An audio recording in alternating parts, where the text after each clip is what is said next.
Hey everybody, welcome to my first video. This is going to be pretty much a catalog for family and friends, letting them know what's going on in their life, and just in case they're interested. And if anybody else gets some benefit from it, then that's great. But what we're doing, what this is about, normally I would talk a little bit and show you what's going on. Well, I guess there is no normal. This is the first video, but in my head, I was gonna kind of take you a tour around what I'm doing and then do a time lapse, but I just grabbed the camera and started going because I was kind of feeling a time crunch here. Because what we're doing is, this is on our 14 acres near Burnett, Texas. My wife and I are in the process of, well, not yet, but we are about to be pretty soon listing our home and moving out there on the property on an RV, in an RV, not on, with a solar array on our land. And where I am clearing right now, this is where the RV is going to sit, and this is where the solar array is going to be.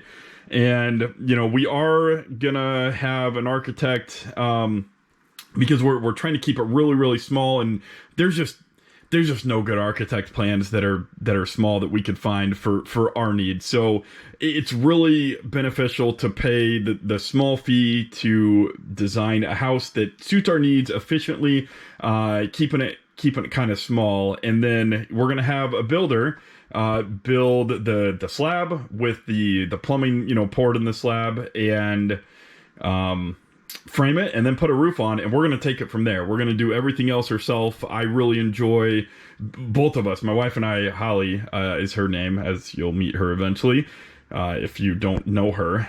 But we're gonna be building this up from scratch. We're gonna be doing rainwater collection. We're not drilling a well.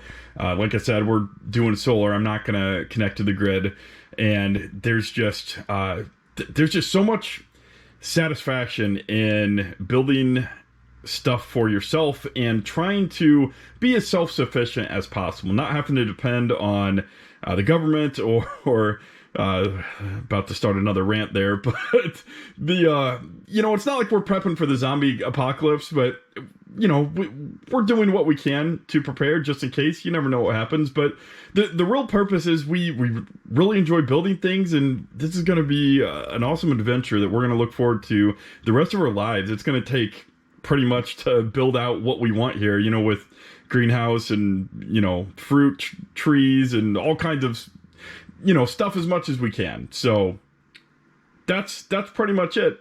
That's kind of the basic outline of, the plan and the tractor brakes. So I've got to stop talking here. Well, things were going good until I had this happen. The tire just popped right off. I don't have my air compressor out here, but I don't see any, I didn't see any roots go into it. I know I'm a little hard on stuff, but I think it probably hit that stump. That's the reason why I removed it. I don't know if you saw in the time lapse, but it happened when I dug out that tree. So it was like 2 trees ago. It was the tree before this one. It was this stump here in the middle. I just left it because I was dreading getting it.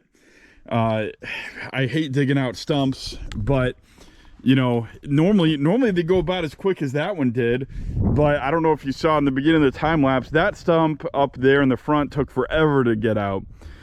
For whatever reason, the roots seemed a lot deeper than normal. Normally they're really, really shallow roots on these cedar trees. Like you can see how shallow that is. It's not very deep at all. They just go wide. So normally when I just cut it on 4 sides, kind of like I did on this one, it just comes right out. But for whatever reason, that one didn't do that, and the root seemed like 3 times as deep. I don't know if I'll have to go back on the time-lapse footage and see it. But the root ball seemed like 3 times that deep. But anyway, so I left this stump because I was dreading getting it out, and lo and behold, I was trying to get the tree out. I forgot the stump was there, and I just barely hit, the rim. And I think since I had the tires a little bit underinflated, I hadn't put air in them for a while because I only have one compressor. My compressor is at the house. I got to bring a generator out here to use the compressor. So you know, the sad thing is I needed to blow out the radiator today and I forgot to bring out my compressor. I was going to bring it out today. I would have checked air in my tires. Anyway, based on that rim damage, I'm hoping, I don't know if I'll be able to, I don't know if I'll just be able to kind of hit that back with a hammer. It won't be a perfect circle, but hopefully it'll hold some air after I get it, get some pressure in there. I don't know, but anyway, it happened. It held there for quite a while after I hit the stump. It happened right over here. I heard the pop. I heard the pop and I didn't see it till I got out. But it was just right here. I was just driving, the front left tire was right about there. It didn't, I just turned sharp, and I think a combination of underinflated tires and that rim damage just kind of popped it loose. So I don't know anything about tires, but I'm hoping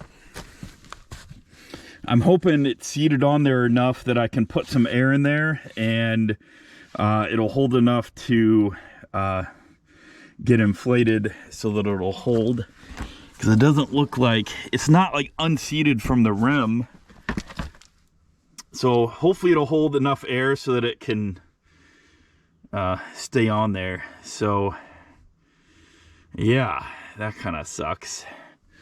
Anyway, that happened. So I guess I'm done for the day.